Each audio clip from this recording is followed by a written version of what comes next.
Good to go? All right. Well, thank you, everyone. Thanks for joining us here for another Tech Talk through the Tech Academy. I am Regina, and today we have Linn, who's actually the president of Hello World, and he's here to talk about imposter syndrome. So thank you so much for being here, Dan, and take it away. All right. Thank you. I am coming to you live from Montana, but I'm going to add a little classroom background here for some effects. All right. So I am an imposter. I've actually been an imposter, a professional imposter for over 20 years, and I now lead a team of over 10 other imposters at my company at Hello World in Portland, Oregon. One way my personal imposter syndrome manifests itself is through talking fast. So while I'll try to slow down, I probably won't. And that means we'll have lots of time for questions at the end. So a little bit about me. I'm a self-taught dev with experience in lots of different tech stacks. I also started and ran the Mentorship Saturdays program for 5 years in Portland, which was specifically designed to help people get started and level up in the software industry. So in this talk, I'll be focusing on taking action to overcome bouts of imposter syndrome. This won't necessarily cure you at all. I still struggle with it all the time. But hopefully you'll leave with some tools to overcome it when you do encounter it. I still feel like an imposter very regularly, even today. I wrote a business plan recently, and I literally just followed an internet tutorial. And while I have a great plan, I think, I have no idea if it's a quote unquote good business plan, right? So I had some interesting thoughts the first time I prepared to submit this talk. Am I really qualified to speak on this? I'll have peers in the audience, and what if they know my journey and that I'm not a classically trained CS major or let alone a psychologist? What if they think I'm an imposter developer and therefore my take on imposter syndrome is also lousy? This wasn't just stage fright. You can tell I'm a clown, but being on stage and doesn't necessarily mean the only thing that's going to bring imposter syndrome, right? It can pop up anytime in any situation. So while it takes confidence to give talks, I'll challenge anyone who thinks that I haven't or don't still suffer from imposter syndrome. So to illustrate this point, I'll be taking some breaks from the main presentation to tell some stories about my own and others' episodes with imposter syndrome. I call this disaster piece theater. So we'll jump into the first story. I was pretty excited to learn that I had been accepted to talk at DevZiner 2014. I worked really hard on my presentation, and I was super excited when I stepped up to the podium. It took me 5 minutes and some audience participation to get the projector working right with the two screens. So I knew in my heart and soul right there that everyone in the room knew exactly how much of an imposter I was. How can this guy possibly be presenting when he can't even work a projector? In reality, I was able to present on a topic that didn't have many experts, and I was presenting something that I had created myself. So why was I doubting myself? And everybody knows that most devs can't work projectors anyway. So we'll also be getting a little help from Dr. Seuss as we go along. This book was written to inspire confidence in children, but I happened to pick it up and read it to my daughter the night I heard that the Portland Code School had abruptly closed. The fact that it had closed was very sad, but it turned out just to be another obstacle to be overcome. Things will happen in your journey. Servers crash, databases get corrupted. As Dr. Seuss gave his advice to my daughter, I realized that it was a great allegory for learning how to code. So it might be a little cheesy or super cheesy, but we will be reading it as we go along, although I've made some slight changes for our purposes today. Congratulations, today is your day. You're off to great places, you're coding away. You have brains in your head, you have feet in your shoes. You can steer yourself any direction you choose. You're on your own, and you know what you know, and you are the person who will decide where to go. You'll look up and down tech stacks, look them over with care. About some you will say, I don't choose to go there. With your head full of brains and your shoes full of feet, you're too smart to use anything that isn't quite elite. And you may not find any you'll want to use. In that case, of course, open source you may choose. It's opener there in the wide open air. Out there, things can happen and frequently do to people as brainy and footsy as you. And then things start to happen. Don't worry, don't stew. Just go right along. You'll start happening too. Oh, the places you'll code. This is really hard when everybody's muted. I need a laugh track or something. The acceptance email I got for a conference I spoke at a few summers ago went something like this. We accepted your talk, even though you misspelled imposter in your title. Holy cow, was I embarrassed. Here I am submitting a talk in which I have misspelled the most crucial word in the entire thing. And my first thought was, well, this is another great story for my talk. As it turns out, you can actually spell imposter with an E or an O, and the jury's actually still out on which is preferred. So I just like to flip freely between them for fun. So what is imposter syndrome? The Caltech Counseling Center has this definition on their site, and it can be summed up as feeling inadequate even though you have performed in that area before. So let's take a second to read it. I'll go ahead and read it for everybody. Imposter syndrome can be defined as a collection of feelings of inadequacy that persist even in the face of information that indicates that the opposite is true. It is experienced internally as chronic self-doubt and feelings of intellectual fraudulence. So generally, I see people nodding along when I read this. So who does it happen to? An obligatory part of any talk or book on imposter syndrome is to talk about who also suffers from it.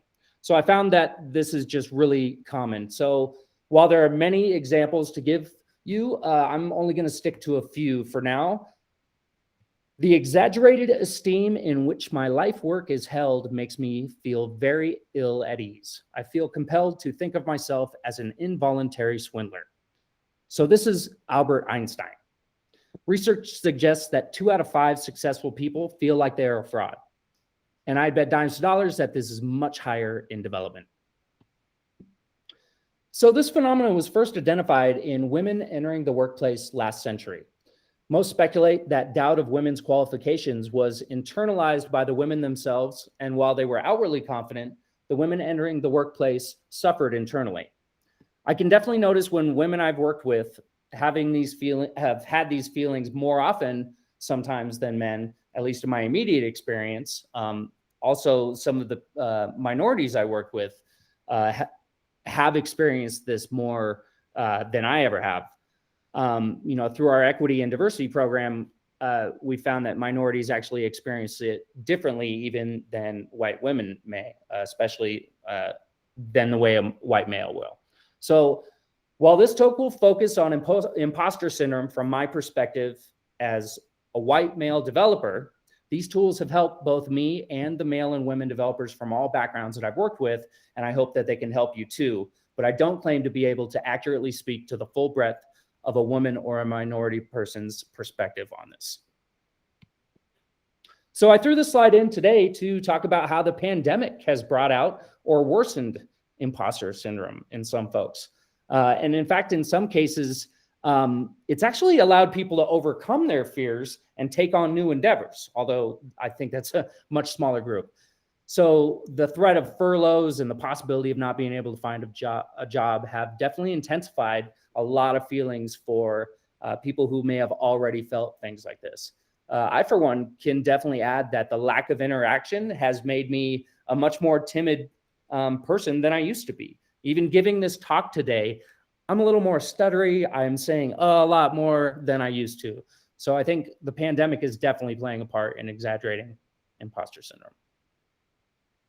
So before we go too far into the pep talk, it's important to note that imposter syndrome is a sign of intelligence, not ignorance. It serves a valuable purpose in asking the base question, should I actually do this?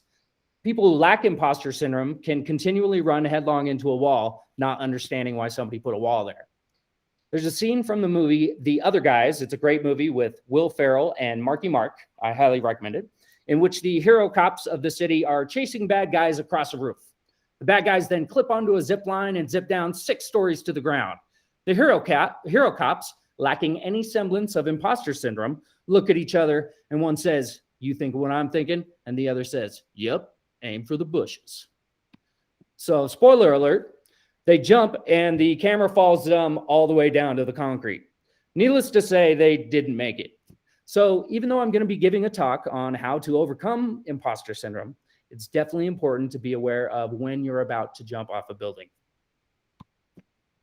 So here's an unattributed quote I found. Though traditionally perceived as an ingrained personality trait, imposter syndrome has more recently been studied as a reaction to certain situations. One of these situations is development. So it's less about you being it's less about you being the Black Knight with a flesh wound and more about you being in a Monty Python movie. Another movie you need to watch. In fact, the open source world in particular, where your work is peer reviewed by other talented developers, is a notorious breeding ground for imposter syndrome. To everyone in this Google Meet, you didn't take an easy route where your mastery of a trade that hasn't changed in decades is easily measured and observed. You've chosen a career in which we're asked to do things that we've never done before over and over again. And naturally, this can lead to feelings of inadequacy. Do you like how I zoom through the only code in this presentation too quick for you to actually evaluate it? That's more imposter syndrome. So it doesn't help that the industry put some pretty unrealistic titles and requirements out there, like ninjas, rock stars, and sorceresses. I've seen job descriptions that say stuff like looking for a Pearl Warlock with 10 plus years in Ruby, Linux kernel contributions, and experience doing isometric transformations in Canvas. COBOL experience plus. In the early years, even the crappiest of us, I was definitely involved in that, were considered wizards because we could do what others couldn't, plain and simple. But now people think of it much more of a commodity position, but still expect us to have the proficiency and skill of a ninja. So somewhere along the lines, people stopped admiring the rock stars and started expecting them. So while I'm a yellow belt in 2 different martial arts, I just started in those martial arts, I've played in a cover band and I can do some sleight of hand coin magic. This doesn't make me a ninja, a rock star, or a sorcerer. Trying to live up to any of those standards isn't realistic. So you'll be on your way up. You'll be making great sites. You'll join the high flyers who code to high heights. You won't lag behind because you'll have the speed. You'll pass the whole gang and you'll soon take the lead. Wherever you code, you'll be the best of the best. Wherever you code, you will top all the rest. Except when you don't, because sometimes you won't. So not everyone learns at the same speed. I like to think that my learning curve is like this. I can learn stuff really quickly, but it's pretty rare that I gain complete mastery over something. I've worked with others who seem like they aren't understanding anything until some magical aha moment where their knowledge and confidence skyrocket and eventually they achieve mastery. So it's important that we identify these curves within ourselves and others and accommodate them. So a good friend and old coworker of mine almost didn't make it when he started at the company I used to work for. Although we recognized his talent and knew that he'd have some ramp up time with Drupal, the framework we were using, he struggled. He was the slow build skyrocket type. He needed to understand everything before he could really do something with it. So on his side, he was completely terrified and almost gave us notice on multiple occasions because he was sure he was swindling us. Then one day in week 5, he hit his stride and started killing it. So he quickly surpassed my back-end Drupal knowledge and has always been way better than I am since then. We don't do cookie cutter work. We are in the business of solving problems. It's actually rare that the problems we solve are duplicates of previous problems. In fact, even when the problems are duplicates, technology may have changed in the meantime, requiring a new solution anyway. I don't know about you, but I can't point to 2 sites or applications in my experience that were done the exact same way. Things just simply move too quickly. So these are some of the ways and situations that can trigger imposter syndrome, and recognizing what your own personal triggers are will help you combat them. So new projects, missed estimates, imperfection, new responsibilities, new skills, these are all things that really trigger me. Every project is also a delicate little unique snowflake that requires its own personal touches and flourishes. This can be fun, but it can also be nerve-wracking. If we could simply pump out the same snowflakes over and over, someone would build a website machine, maybe like Squarespace or something, and be done with it. I had a thought at one point that grid.io, a site that would dynamically create a site and layouts for you based on your content, would put me out of a job. But don't worry, I've actually had this thought many, many times in my career. In fact, in 1998, I thought Dreamweaver was going to let my son put together sites like Legos. But the reality is that as soon as someone can identify a grid.io site, people and companies will want to be different. The pitch will literally be something like, we don't want it to look like a grid.io site. So we're consistently creating new things, and that can wear on us. It may cause you to have thoughts like, why am I struggling? I've done this a million times. Or why am I not faster or better at this by now? But the truth is that we are delicate, unique snowflake constructors, and no snowflake is the same. So estimating is hard. There's a reason it's not called exactimating. And in the software space, estimates can swing wildly. I work with developers on how to get better at estimating, but I haven't found any magical recipe. It's all feel and experience and breaking things down into smaller and smaller chunks. While I happen to fancy myself pretty good at logic problems, I can't tell you how long it's going to take me to solve one, as I'm not aware of all the variables until I start. There can be small dragons in a tiny estimate that can completely blow the estimate out of the water. And there's nothing like spending 40 hours on a 4-hour estimate, but it happens. And when it does, in come the imposties. So you've completed that task, awesome. But did you do it right? Did you follow the standards? Did you follow the right standards? Can it be updated without breaking? Is it in a source control properly? Can it be deployed worry-free? There are multiple problems with this issue. For one, what is the bar and who is the authority? It's likely up to whoever your supervisor is, but is that it? Do your clients have code quality concerns? What about other developers on the projects? As developers, we're held to incredibly high standards that are constantly changing. And that can definitely lead to imposter syndrome. So Stephen Hawking recently redefined his theory of black holes and said that matter could escape, albeit to another dimension. So if he can be wrong, maybe you can be wrong too. I love this quote too. One of the basic rules of the universe is that nothing is perfect. Perfection simply doesn't exist. Without imperfection, neither you nor I would exist. So my first legitimate digital job was working as a production designer for a tiny agency that did a lot of color correction for a screensaver company. So 95% of my job was to Photoshop these photos so that A, any color casts were removed while maintaining the feel of the picture. B, they were sharpened in a way that you couldn't tell that they had been sharpened. And C, that they had a true white and black point set. So my boss was a professional photographer before he was a graphic designer, and he was notoriously picky. So normally I do this in person, and we do a little in-person vote with your hands, but we're just going to pretend that you're voting, and I want you to guess on one of these. So I've color corrected one of these slides. So I want you to think in your head whether you think it's left or right. Okay, got to look at it. All right. Maybe you guessed right, but I actually don't remember which one is which. My point is that it was completely subjective work that left me feeling like an imposter every single day. Unlike programming, where it works well or it doesn't, this was completely up to the whims of my boss. Sometimes I'd get a little overzealous and oversharpen or whatever, but 90% of what he would correct was completely subjective. So we don't necessarily live in that world anymore. Your work may be subjective to a point, but in the end, if it works and has a decent design, UX, and architecture, and you didn't completely blow the budget, it'll likely be successful. So this one is near and dear to me. In the past few years, switched professions from a developer to an executive. I had amassed a great deal of knowledge and respect, and I traded it for a brand new career in which I had very little experience. All of a sudden, I was brand new again. I kept calling myself a junior director, hoping people would give me some slack. I struggled mightily in my new role, even though I was providing the leadership and mentorship that was required of me. It wasn't until I looked back and realized that it was me and my set of skills that had gotten me promoted, and I just needed to be me and not try to live up to whatever imaginary Dan Linn director of development that I had in my head. So now we'll go over some ways in which to deal with imposter syndrome. Sorry, I just think this slide's hilarious because I've seen it in a lot of presentations. So a number of these came from a wonderful article written by Kyle Eschenroder entitled 21 Proven Ways to Overcome Imposter Syndrome. I've omitted some, expanded on others, and added my own. And I'm not exactly sure how he proved any of those, but that's a good read if you are looking for more on this. So the number one best way that I've found to overcome imposter syndrome is to simply say, this is imposter syndrome.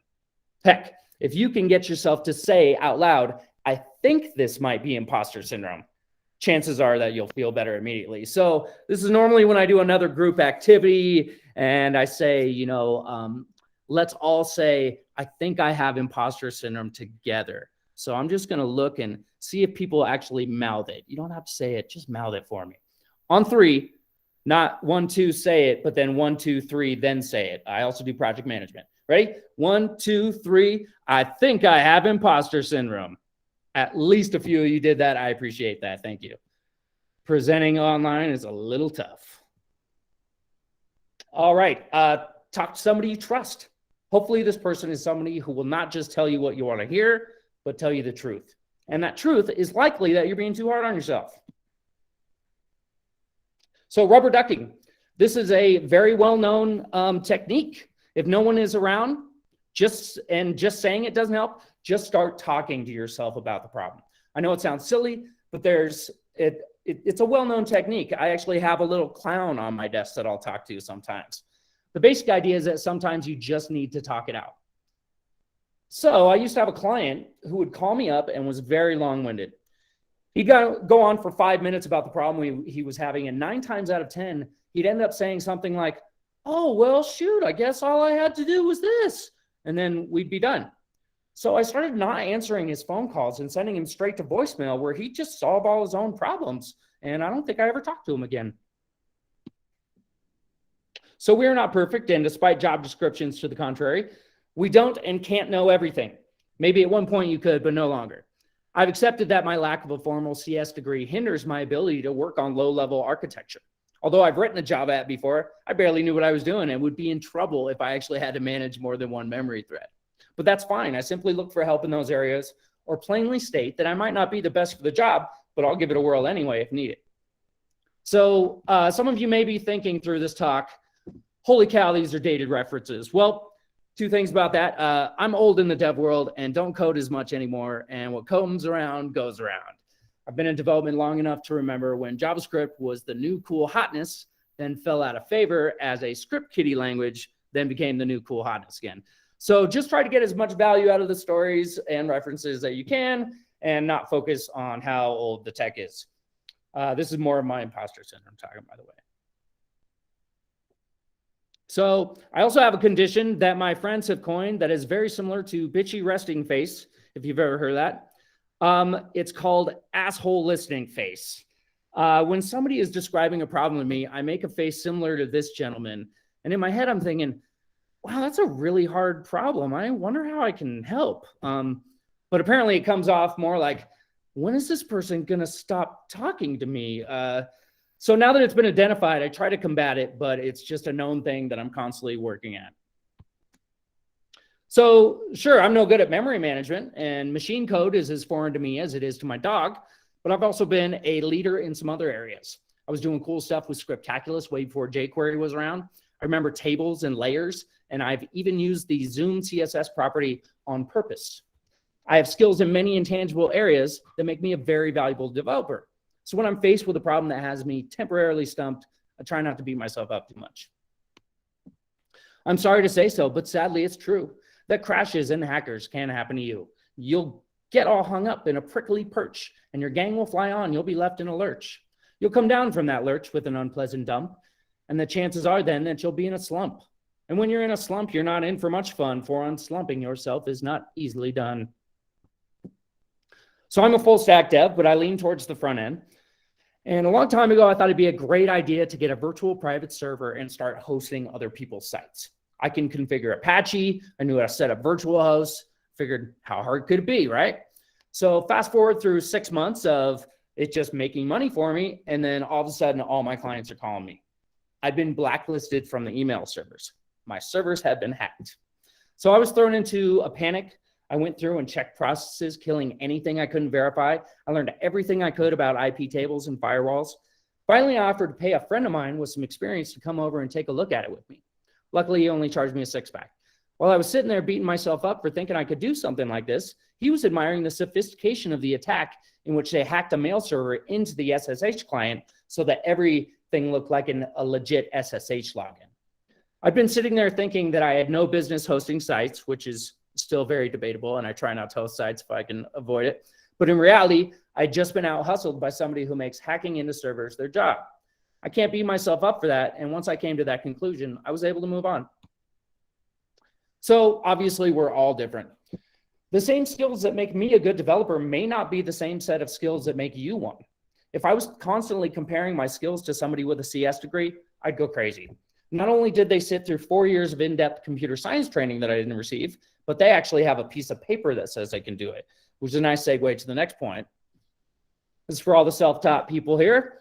I don't mean to offend anybody with a degree in the room, and obviously I'm biased not having one myself, but having a degree does not automatically make someone a better developer. Knowledge of CS is very important, but it's not the knowledge that we most often leverage. It's our creativity and ingenuity that make us good developers. Again, this isn't cookie cutter work. Degree or not, you chose this career, hopefully, because it is interesting and you likely had some innate skill at figuring stuff out or building stuff. Don't think that just because you're self-taught that you aren't good. And your employer chose you too. Unless you lied on your resume or in your interview, your employer hired you for reasons, likely lots of them. I can tell you it's really frustrating as a manager when I have more faith in an employee when they do in themselves and I can't convince them of that. Don't discount people's opinions of you. Sure, they're tinted through their own lenses, but there's truth to that, and you have to be able to recognize it. So a friend I used to work with had no digital PM experience, but was told to apply by a friend who worked there.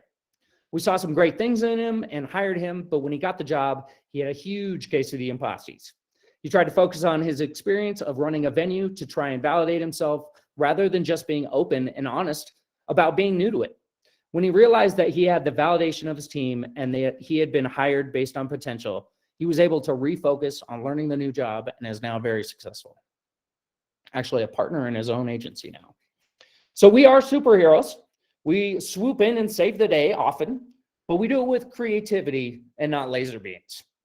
If your coworkers or manager, or maybe just yourself, feel like you should be capable of more, maybe it's time to talk it out and reset those expectations. If you're the one expecting too much of yourself, then maybe you need to have a little sit down with yourself and try some of these techniques. All right, I'm going to play something here. Let's see if we got some sound here. Hear that?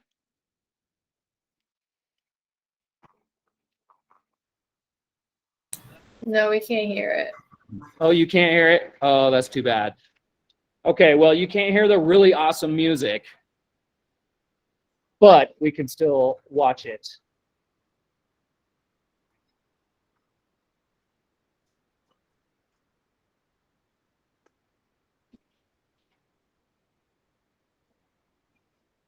Fire engine noises, explosions.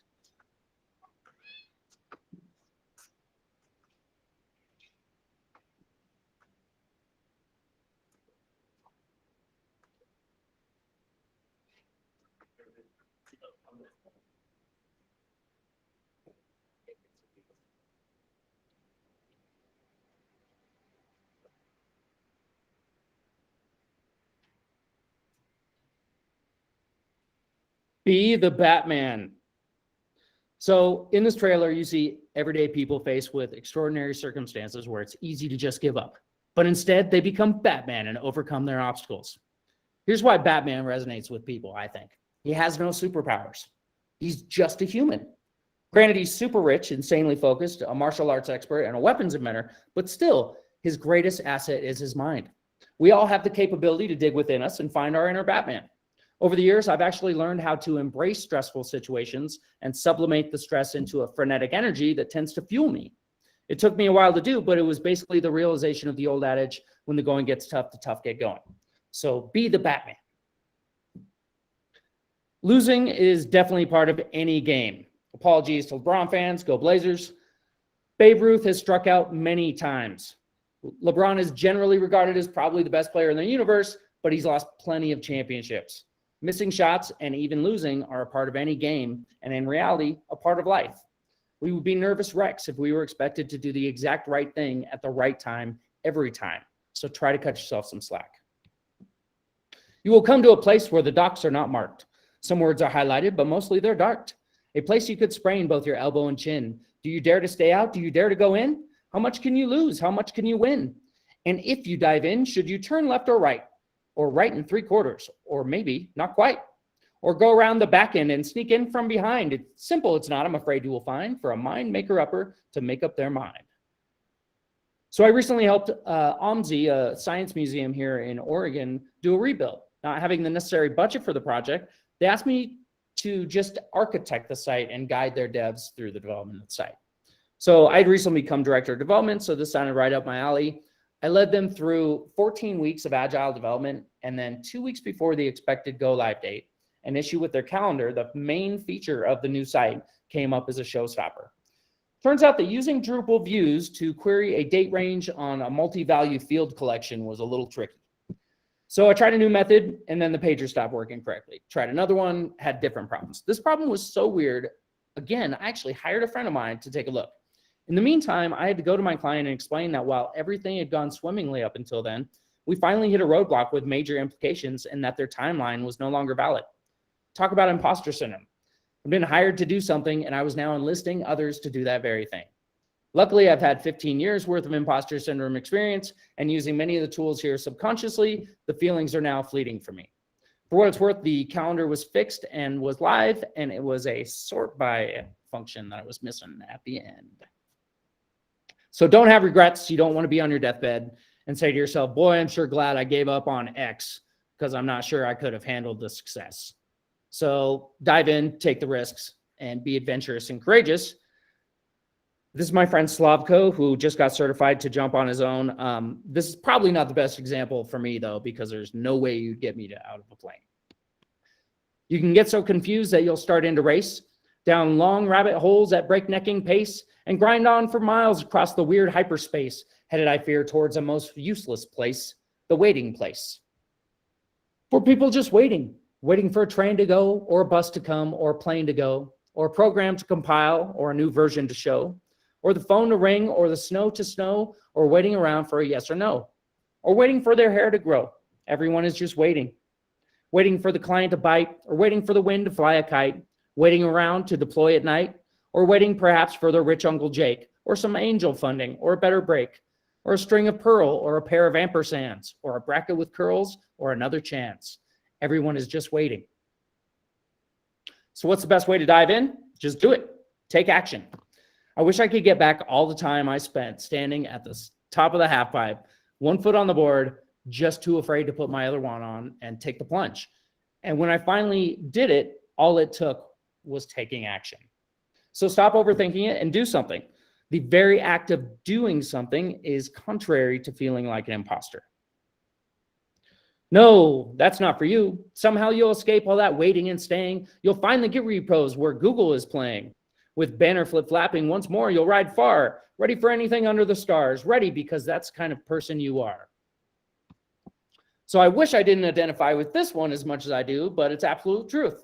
I've been completely over my head hundreds of times. If I go back to my dropping in analogy, if I would have simply tried it, I likely would have succeeded on my first try. I'd never done it, but I had the basic idea of what I needed to do. I simply needed to do it, or at least try.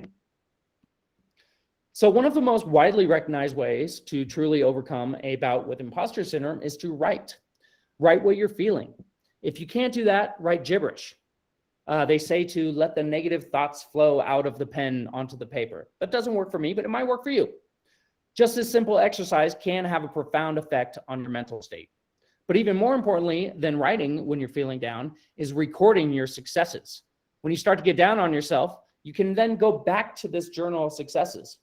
After a while, I think you'll be amazed at what you've accomplished.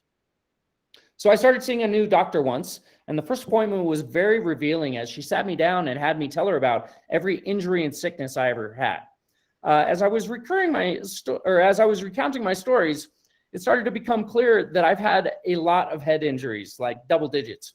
Although I suffer from some weird head and neck pains, it never really occurred to me that I had had so many. All it took for me to have that realization was to go back through my past and remember. Had I kept a journal of successful injuries, I would have already been aware. Oh, the places you'll code. There is fun to be had. There are tests to be run against the newest JS fad. And the magical things you can do with that code will make you the winningest winner you know. Fame. You'll be as famous can be, with the whole wide world watching you live on TV. Maybe live coding is a sport someday, maybe. Except when they don't, because sometimes they won't. And when you're alone, there's a very good chance you'll meet things that'll scare you right out of your pants. There are some down the road between hither and yon that can scare you so much you won't want to go on. So now I'd like to introduce something that may resonate with some of the crowd more than talking to a rubber duck or writing in a journal, and that's the concept of test-driven personal development. So a lot of us developers are great at logic and maybe not so much with necessarily the feelings and emotions. So in an effort to break down the problem into something we can understand better, I'm talking about myself definitely here, I came up with the idea of test-driven personal development. As we go through this, you may notice that this is pretty much a gimmick, but our mind is playing tricks on us, so it's all fair to do the same to it. So the basic steps are just what you'd expect. Identify the problem, run a test if you already have it, otherwise write it and run it. So we'll take a look at this flow chart. It starts with a problem that I've written a test for. The test reads, as a developer tasked with updating a color, I want to clear the caches so that I can review my changes. Pardon me. What this really means through the imposter lens is, oh my God, all I had to do was update a color. Now the site's broken, white screen of death. What the hell is a segmentation fault? I'm going to be fired. So we run a test, and of course it fails, but maybe we get an error message. So we use Google. We use all the test keywords and try to use any error message text. Maybe we don't get any results first time, so we have to use our Google foo and try modifying our searches, right? Do this until you've done at least 3 searches. So let's say you just don't find anything in all those tailored searches. Maybe it's time to look for new ideas. Some things to try if you ever find yourself in this spot, which should be very rare. I've actually told you about the 2 times in my 20-year career when I hired a buddy to help me. Maybe you're barking up the wrong tree. Maybe reevaluate what's been done or what needs to be done. Maybe your test needs a rewrite. Maybe you need to go ask a question on Stack Overflow. Maybe you need to go to a meetup or find a mentor, or maybe even pay another professional to help out. The much more likely scenario is that you do get results. Maybe you don't find a silver bullet like, yes, exclamation point, but maybe it's more like a yes, question mark. Either way, rejoice, for you're not alone. So you got results. Does that mean you can fix it? No? Then can it even be fixed? If not, you'll likely need to find a new solution. Or maybe it's just out of your wheelhouse and it's time to go back to our other resources. But maybe you're now able to fix it. So you fix it and you make sure you keep a test and the notes for next time in your journal of success. This process takes the emotions out of it while allowing us to simply take action one step to the next, keeping moving. After a few iterations of this, you should be able to start to internalize it and have an internal framework for dealing with difficult imposter syndrome situations. At the end of the day, there's nothing novel about this flowchart. It's just a way to force you to take action and record your successes. You could put, as a homeowner, I need to mow my lawn so that my neighbor stops complaining. And this process would help you get that done. And eventually you wouldn't need the flowchart anymore and you would mow your lawn with confidence. But on you will go, though the weather be foul. On you will go, though your enemies prowl. On you will go, though the hack and cracks howl. On upward of many a frightening creek, though your arms may get sore and you still support, i.e., on and on you will hike. And I know you'll hike far and face up to your problems, whatever they are. You'll get mixed up, of course, as you already know. You'll get mixed up with many strange libraries as you go. So be sure when you step with care and great tact. And remember that life's a great balancing act. Just never forget to be dexterous and deft and never mix up your right floats with your lefts. So just a few recap points I'd like to make.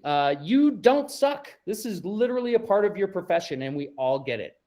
So identify when this happens to you and how to see it coming. Keeping a journal of successes to remind yourself of your accomplishments can go really far away. And finally, the show must go on, so keep on trucking. And will you succeed? Yes, you will indeed. 98.75% guaranteed. Kid, you'll move mountains, so be your name Buxbaum or Bixby or Bray or Mordecai Ali Van Allen O'Shea. You're off to great places. Today is your day. Your mountain is waiting, so get on your way. Thank you very much. At this point, I'd like to take some questions.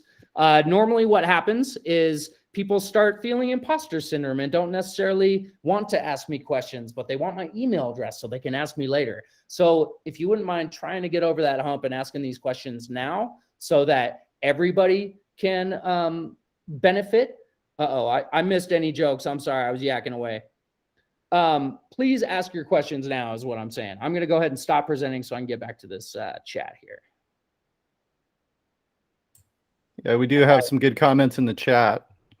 And attendees are welcome to ask questions in the chat, or if you want to unmute your mic, you can ask questions directly. Yes, Eldred, you know what I'm talking about with those job postings. Okay, can I ask you a question?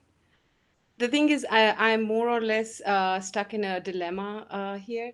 So I'm fairly new to the programming world. I have a background of English literature, and I've been working in customer service for most of my career. And now I'm trying to switch careers here. I went to a boot camp, and I recently graduated from it. I even got an apprenticeship opportunity, but I couldn't take that opportunity because my visa had expired, and with an expired visa, I can't work, right? So fortunately, now I have my visa, and now I'm trying again for the same company, and I have an interview coming up, and I feel so stuck. There's a sort of an inertia that I'm stuck in, and I just cannot let go of it, and it's weighing me so down that it's just impossible for me to function at all at this point. So I was so looking forward to this. Somebody give me a way, and this was perfect. And I want to know, what would your advice be? Give me something that, I mean, of course, this session was really helpful, but in my Sure. situation, what would you say? You're struggling with some imposter syndrome. Is that because you've interviewed with them before, or just in general? Yeah, and the fact that I got so close to an opportunity and then I had to let go. But then there's this feeling that, I got that opportunity only because I was freshly graduated out of that boot camp, and now I don't have it anymore. It was all about that, just that boot camp, and it's not that I know anything. Sure. I think one thing to do is focus on everything you've done since that boot camp, right? You've been doing more stuff since then, so you have like a new story to tell them when you go there, right? So you have more than just what they've seen before. To be honest, Mr. Linn, I so identified with that picture where I'm just standing with my skateboard on top. I'm at that point right now. where Yeah. I'm just My sitting favorite there piece of advice thinking. for interviews, I don't know if this will help or not, is to be confident in what you know and also be confident in what you don't know, right? People aren't expecting you to know everything, right? So don't be intimidated because you don't know something. Oh, that's something good. Yeah. Thank you. Yeah. Sure. All right. So Neil, I'm going to get to your question here. Anyone can do it. Very little background. So when I started Mentorship Saturdays, it was probably closer to a decade ago. I could take anybody who had heard the acronym HTML and probably make some sort of developer out of them, right? Things were getting pretty prescribed. But then things changed again on the web and things got more complicated, right? JavaScript frameworks have to use APIs for everything, right? There's a lot more security around the web where there wasn't a focus on that before. So the barrier to entry has gotten higher in development. I will say that.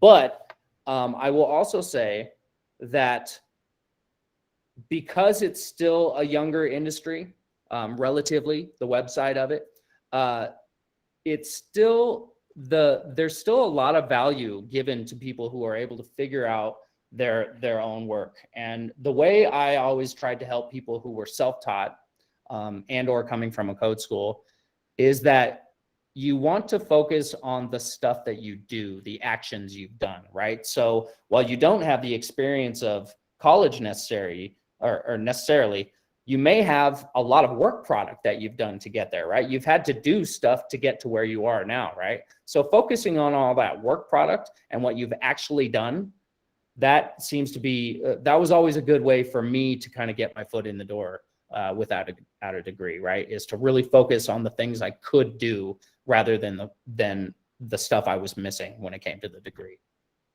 Do you find that you are only running into job postings that are asking for degrees? No, that seems to be kind of standard, but many people have explained that most of the job postings are written by recruiters anyway, so it doesn't really matter. It's just something that I anticipate, I guess. Yep, focusing on your work product and focusing on how you learn, right? Demonstrating to people how you learn and how you can learn. is important, right? Because this is a profession where you're constantly learning. I can tell you that I've had people who have come out with CS degrees and instantly struggle because they thought they were done learning, right? They didn't realize they had to keep going the whole time. So there's a flip side to that, and whether or not the hiring manager is aware of that, right? Whether or not you're interviewing at a place that values that kind of contribution, that depends on the place, right? I can't speak to every environment. I will say that there are some environments that can be a little more stringent about that, right? I mean, government is a lot more tricky to get into without a degree. Product companies can often want to have degrees, right? Because they have really focused development, and they want to make sure that people have a strong computer science background. But aside from that, there's just a sheer amount of work that needs to be done out there. So I can guarantee you that there are people out there looking for people like you. For what it's worth, I employ 6 people. I'm the 7th, and I have 3 contractors, and one of my contractors has a degree. The rest of us are self-taught. So let's see. I'm gonna look for some more questions here. Did that kind of help answer your question at all? Yeah. Wow, you really I sold said- me with that answer. No. I tend to I have lots of questions all the time, and I go to all these meetups and all these presentations, and I always have. You answer one thing, I got 10 more questions, and so, anyways, this is a generic Yeah. one. I always have chambers to see what different answers I get. So, thanks. Yeah, that's one reason mentorship Saturdays seem to really take off, is so many people have so many questions like this. That is still a group that exists. I no longer lead it anymore, but there is a group that still does that mentorship Saturdays here in town, and it's all virtual these days, generally. Hey, Dan, is that Mentor Saturdays? Is it still done through Metal Toad? No, that was my baby. That came with me when I left Metal Toad. Gotcha. We used to have students that attended that on Saturdays. Oh yeah. And we highly recommended it. It was a big deal back 4 or 5 years ago, or 3 or 4 years ago, actually. Yeah. I kind of lost steam with it at some point. To be honest, I started it as a way to get more people into coding and tech, and I ended up being the guy who did all the interview and resume reviewing. So that's not really what I got into it for. But I passed it on to a group who's done a really good job with it since then. So great. So how do I recommend finding a mentor? That's a great question. For one, I'm going to say that a lot of my greatest mentors haven't been in code. So how I found them were pretty varied. Some of them I found through working with them. Some of them I found through, later in life as an executive, I found through professional organizations. I have a friend who, when he got started, he had an online mentor. Unfortunately, I can't remember the name of the site he used, but it was just simply a site where they connected you with other coding professionals who were eager to help, right? One thing we believe in software often is that the act of teaching people code is a way to get better at your own code. So there's a lot of people who subscribe to that. I apologize, I can't remember the name of the site offhand though. All right, how can you tell the difference between being too hard on yourself and being realistic about your abilities?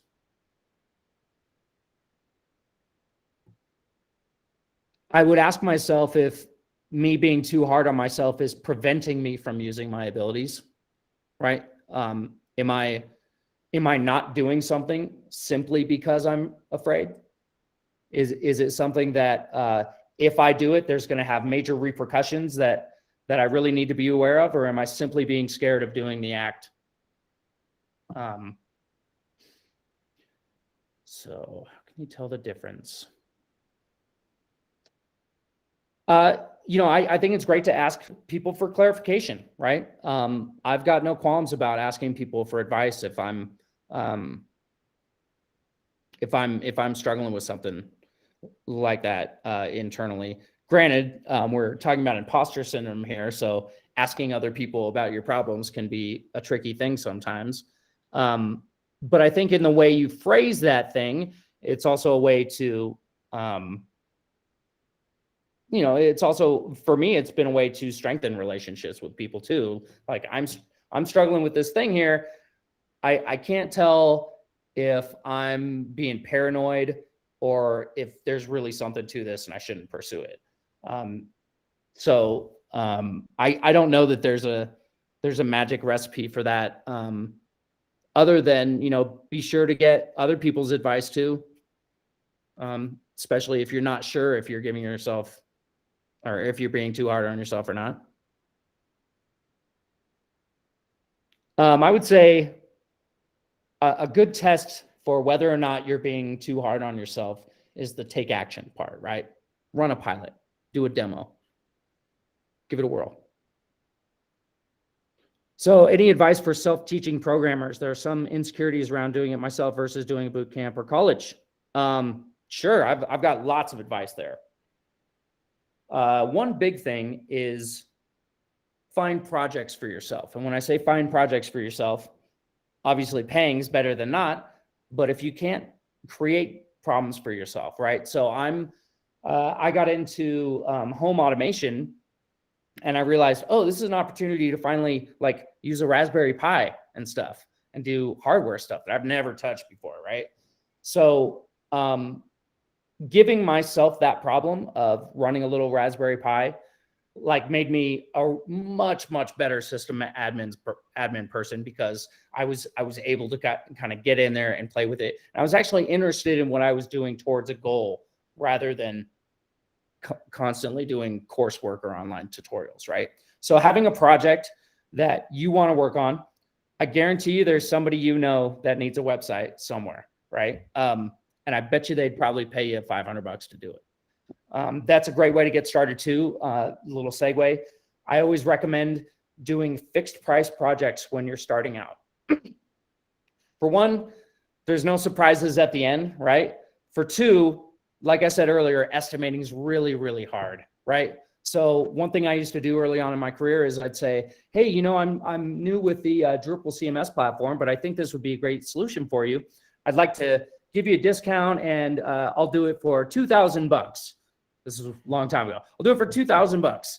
And if it takes me longer than that, I'll own that. That's me learning. You'll get a flat rate and you'll get a good product out of it. But I get the chance to learn on the job. So that's one way you might be able to swing finding those projects.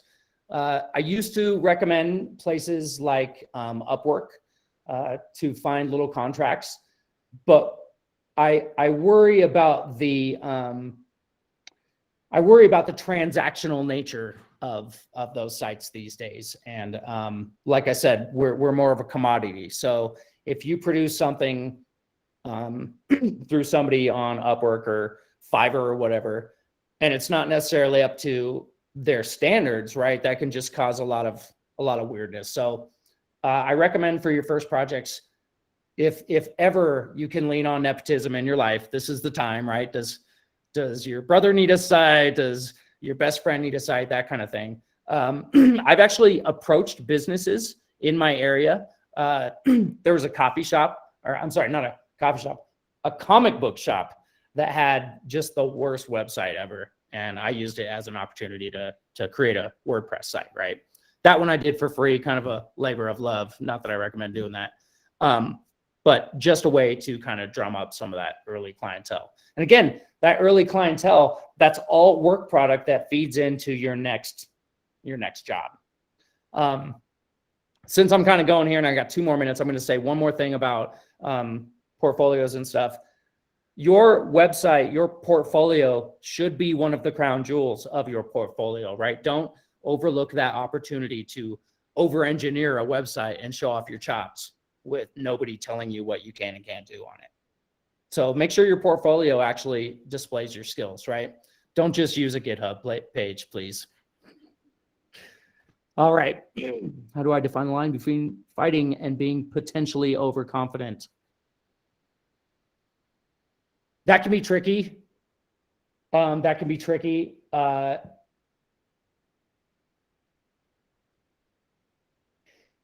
boxing. Time box yourself, right? One way to not get in over your head is to wrap something in a box and say, I'm going to spend 4 hours on this. I'm going to see where I get in 4 hours, and I'm going to reevaluate things, right? Past that, we'll find out what happens. However, I will say that going down rabbit holes is really important at this stage in your career. Not only is it really important to be able to know when you're going down a rabbit hole and you've gone way too far, right? But two, oftentimes going down those rabbit holes is going to give you some weird esoteric knowledge that may help you in some other area down the line, right? So don't be too worried about rabbit holes. Just be worried about how long you spend in them. All right. Potentially overconfident. Yeah, I don't know. I'm potentially overconfident, so maybe I'm not the best person to answer that. All right. Any other questions I can answer?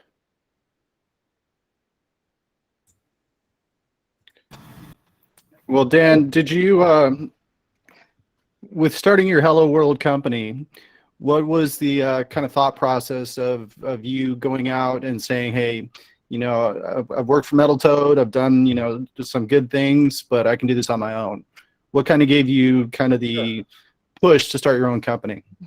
Sure. There were a few things. One, I had kind of been in a lot of different places at that point in my career.